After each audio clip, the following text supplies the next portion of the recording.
All right, so we are recording, and I got a special guest here today, and this man's name is Big Sale.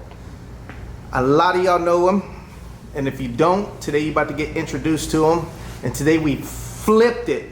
Now he's in front of my camera. Always the extras. He's in front of my camera, and we down here at the One Down Biker Supply House, and my name is Goldie, and he came to visit me today, and I was like, you know what, man, I had this idea. I've always just wanted to flip it and interview you.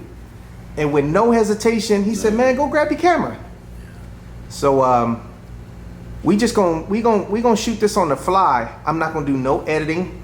I locked up the front door to my shop, and if somebody knocked, they just gonna see a sign that says I'll be back at 5. And we just gonna flow with some questions and hopefully touch on some stuff that he never probably had the chance to just speak on his own free will when he was recording himself or doing an interview with somebody else. Can I give my disclaimer first? Disclaimer, go for it. Just in case, and if I happen to, and possibly maybe if I did.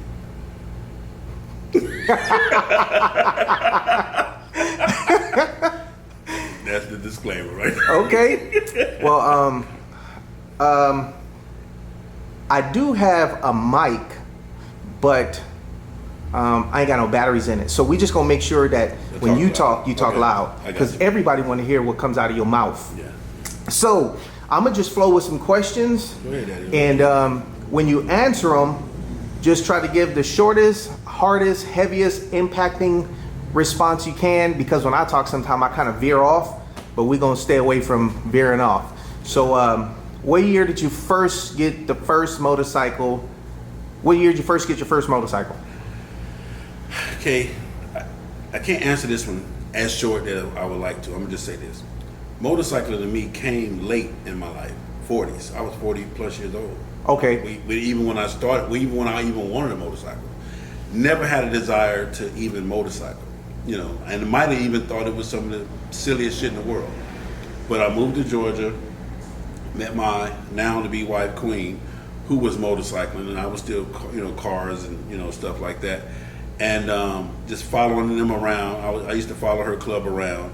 And, they would put all the stuff in my car. I didn't even know I was, really being chumped out. I didn't even, I didn't even understand that. But, and just took a stab at it one day and fell in love, and from there is what I grew into now.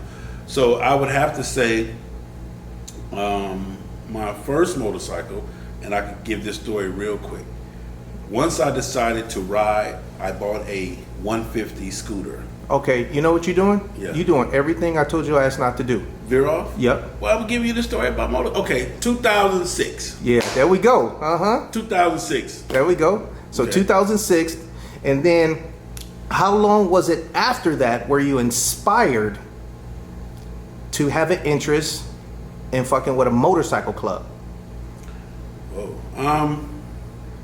That might be a good one. Did I buy a motorcycle to join a club? No, I didn't say did you. No. I'm just trying. Mm-hmm. In my mind, I'm just trying to. Did I buy a motorcycle? Did I get a motorcycle? Was the club is what attracted me to motorcycle?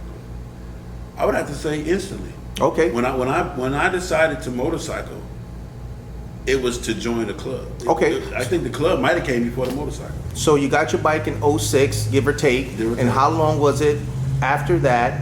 What year were you a patch holder in a club? I was already a patch holder before I got my first Harley. You had a you was in a motorcycle. See, hold on. Okay. You was a patch holder in a motherfucking club before you had a bike. Yes, I was in block burners. At that time, block burners had divisions. They had a car club division and they had a motorcycle division. Okay. I was in block burners, but I was in it with my car. And both divisions shared the same patch, shared the same meetings and everything. So I joined block burners as in the car division, and then I just transitioned into the motorcycle division. So when I bought my first Harley, when I flew to LA and paid cash for it and rode it back to Atlanta, my very first ride, on a Harley, was from Los Angeles to Atlanta. Okay. So, And I did that with a Blockburner. okay. So, when you got out of that club Okay. and you transitioned into another club, Okay. how long was that downtime in between those two clubs? I've been a bad member, man. See, now you making me think about shit. Yeah, nigga, this that real interview. Okay. I've always been a problem, and I'm gonna just say, fuck it, it is what I'm gonna admit it. I've always been an asshole when it came to motorcycle club, or when it comes to any organization, because I believe what you tell me we're supposed to be. You understand what I'm saying? So Okay, so once again, the question is, when you left the Block Burners, how long were you out of a club before you went to that next club? maybe 4 months, 4 months. maybe. Okay. And what sparked your interest to go to that other club? Me and Snowman did the ride from LA to Georgia. Snowman was a regulator. Me and Snowman had created a bond. I joined regulators. Okay, so you joined the Regulators. Mhm. How long were you with the Regulators? I lasted maybe 2 years. 2 years. Maybe 2. And then after the Regulators, you went to another motherfucking No, I club. was independent for about 2 years. Okay, you was independent for 2 years. I was off. After the regulators, I kind of stayed off. Out of a club for maybe about 2 years. Okay, so at the Yeah. end of coming to that 2 years, you caught an interest to join another club. Yes. And what was the name of that club? Kings of the South. Kings of the South. Yes. And you joined them. Did you prospect? No. You did not prospect. In a way, I did. Nah. Well, I'm gonna go with no. Yeah. No. Okay, so did you have full colors? Yes. And how long were you in that club? About approximately maybe 4 years. 4 years. So why didn't you prospect?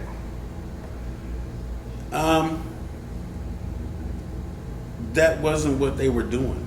Okay. Yeah. Their platform wasn't that. The Kings of the South is a spinoff of. I don't know if I can say this. You could just say it's a spinoff of another club. Of another club. Okay. And that other club had all of those strict rules Okay. and regulations, and Okay. they didn't want that. Okay. So how do you feel about prospecting today? I feel everybody should prospect, mandatory. Okay. Not so much for you, for the club to get to know you, but for you to take the time to get to know the club, to be able to see and ask the questions. So prospecting is important, super important. So your total resume consists of 3 clubs. Yes. Is there a 4th one in there No. that you kind of remember? No? Blockburners, regulators, and kings. At what point is somebody considered a club hopper?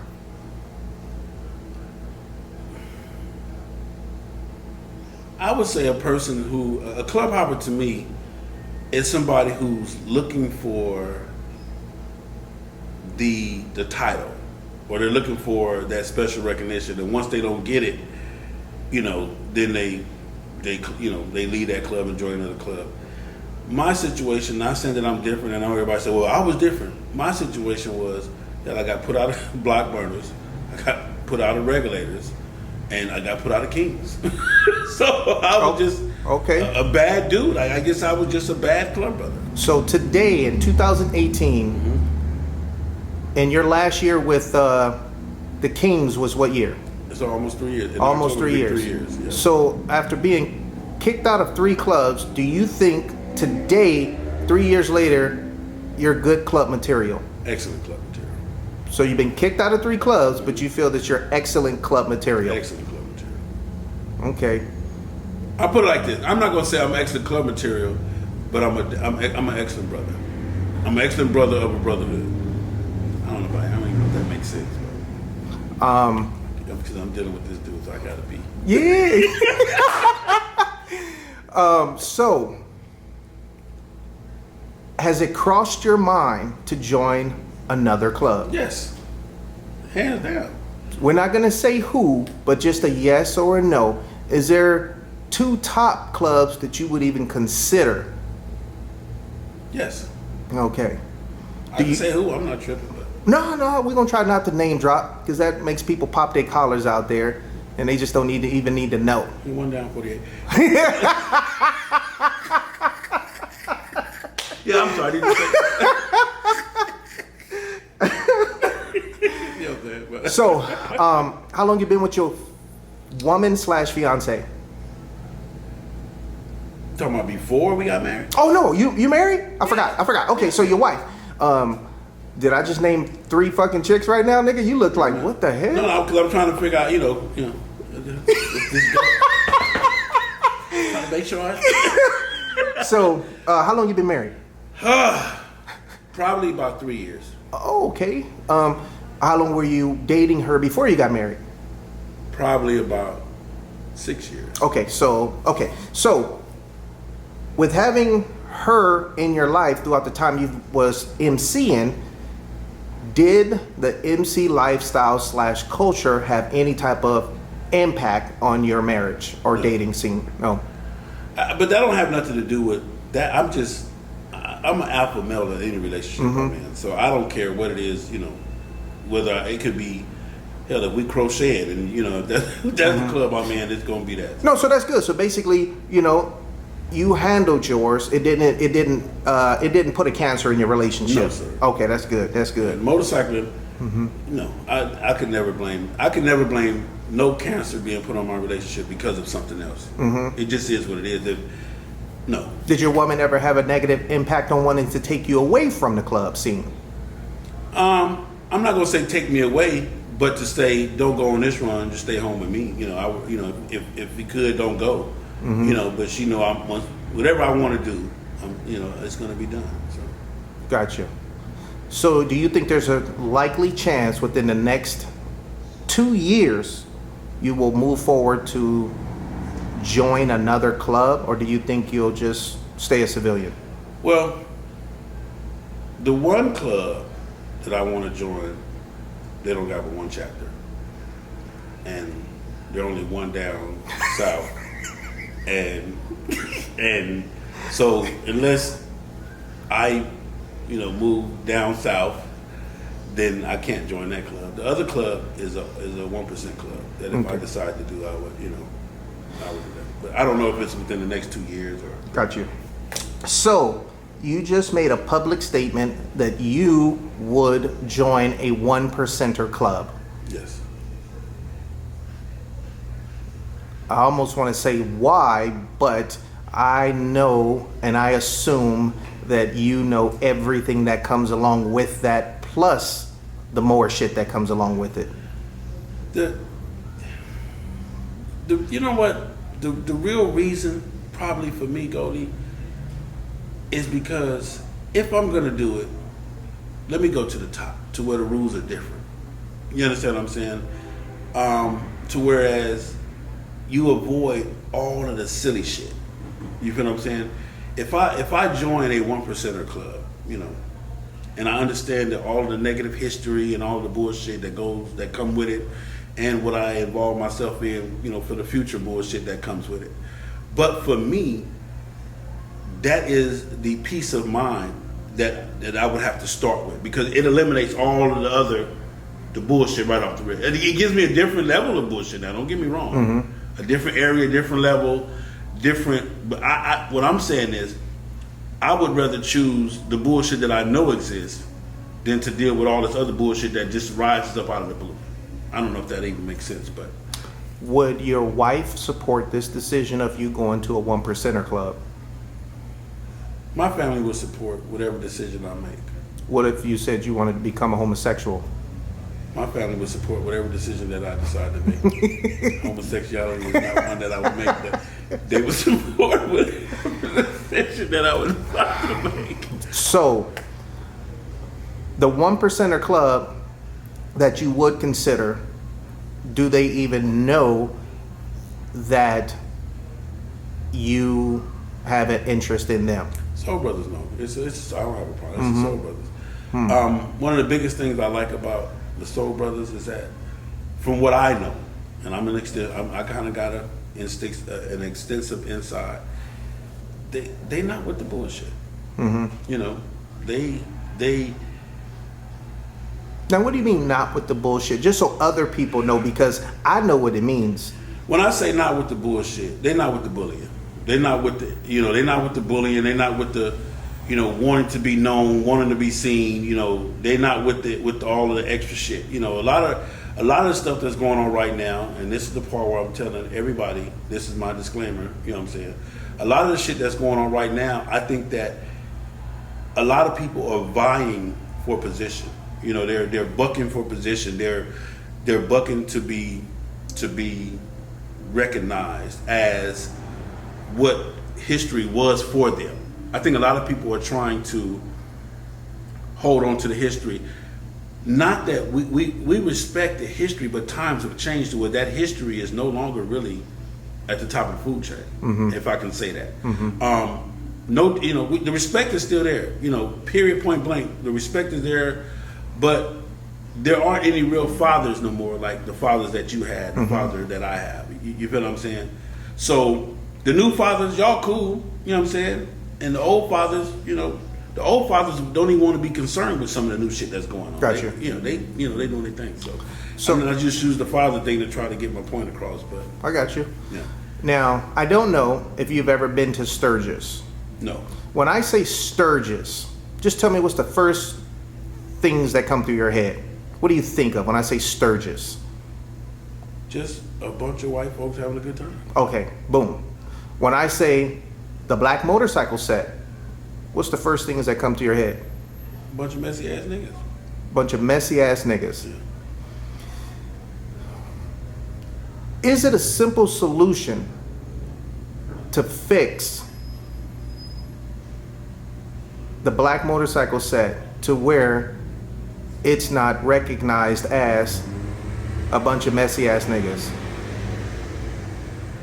Is there two top things, if you could implement it? Adulthood. Adulthood. What do you mean by that?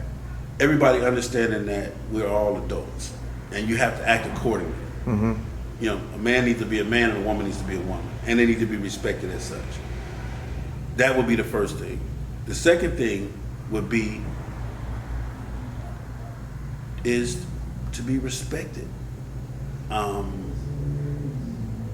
or put it like this: to understand that for your lack of disrespect, then I have to exact respect, per se, I guess. I don't know. Is there a simple solution? No. The number one thing would probably be for people to admit that we do have a problem. I think don't nobody even care. Okay, so for you to say people need to admit they have a problem, on one hand, name 5 things that just need to fucking stop. The bitch assness,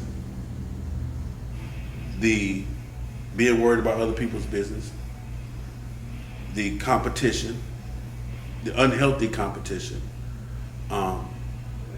the pocket watching. You motherfuckers pocket watch every dime, and of course how do I say that? Because that would be too soft. The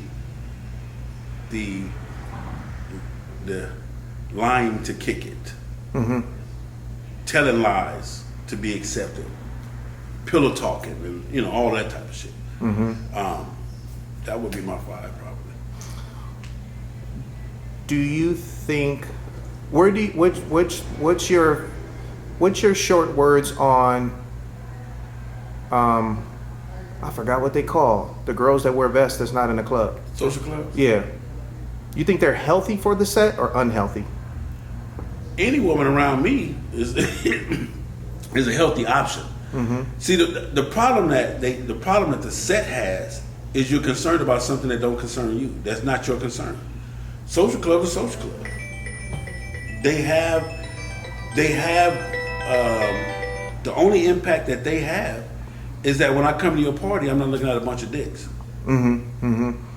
So you just said that the social clubs are good for entertainment. Period. I mean, okay, that's their role. I mean, that's their.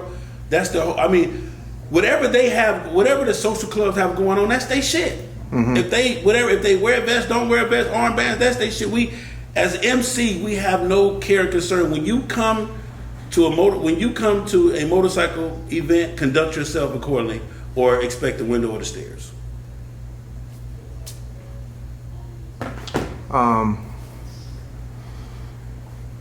Do you think that the social clubs on a grand scale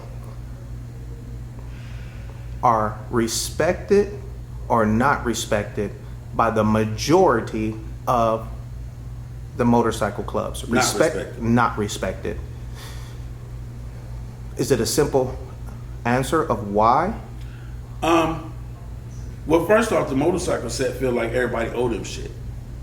You know, you got today's clubs, you know, that feel like, you know, they're owed something that they haven't earned. Respect, acknowledgement,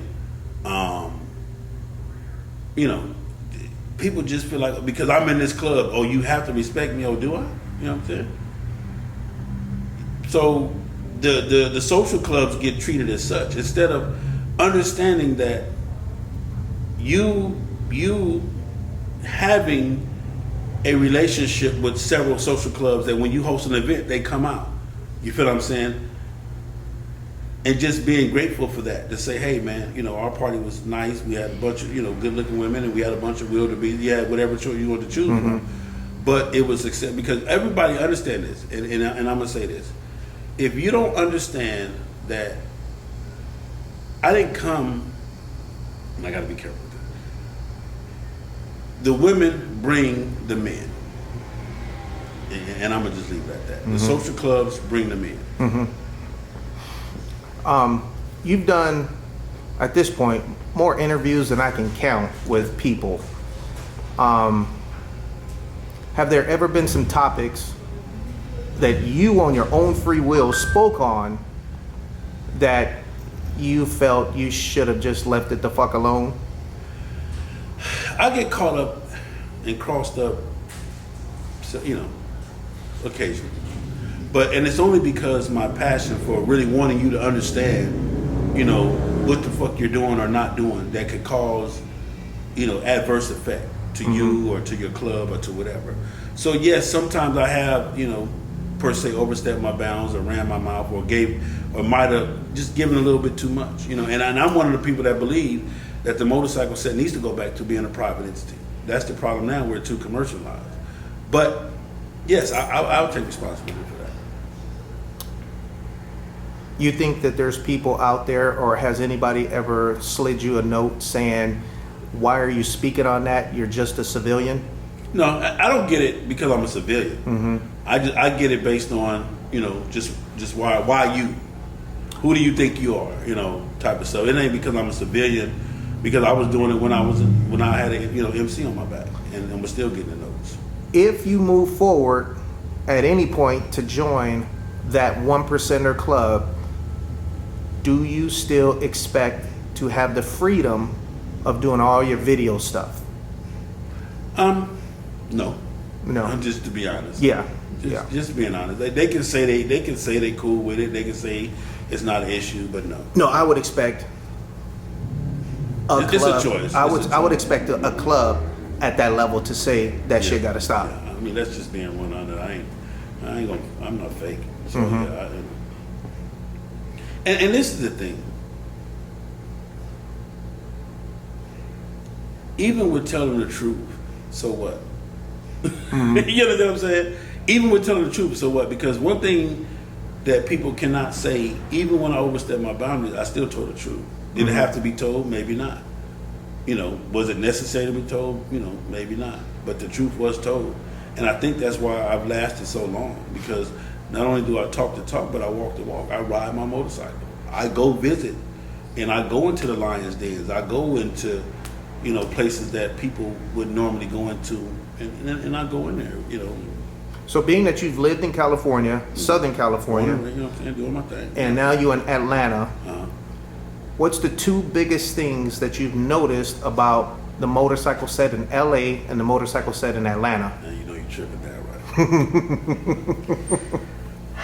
Oh.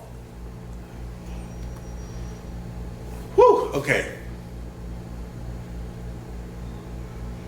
On the West Coast, which is the best coast, we don't play that bullshit. Atlanta,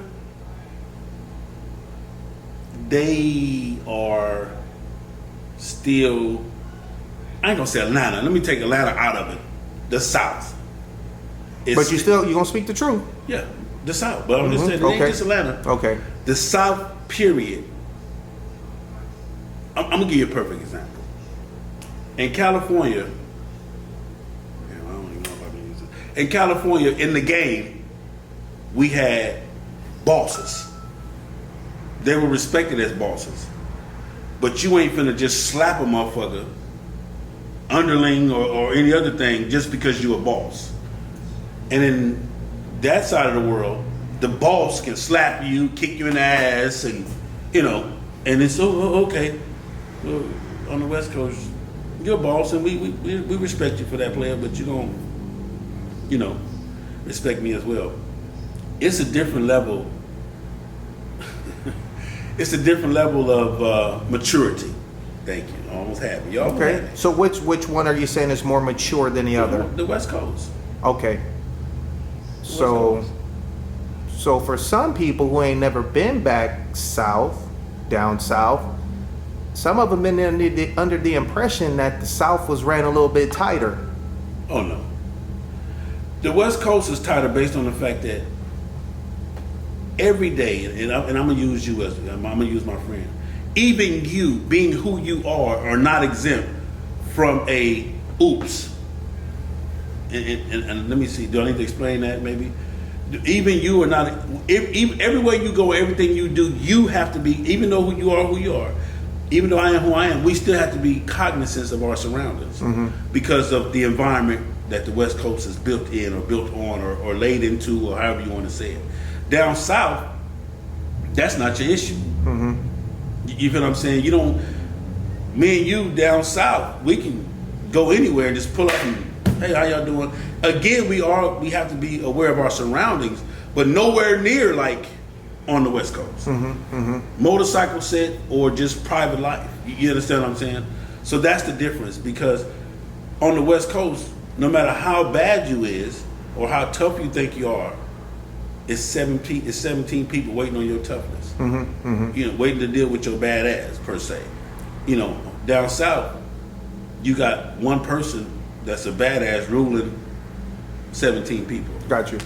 So, once again, coming from California in Atlanta, your perspective, if you was to recognize from the West Coast, who do you foresee as the dominant?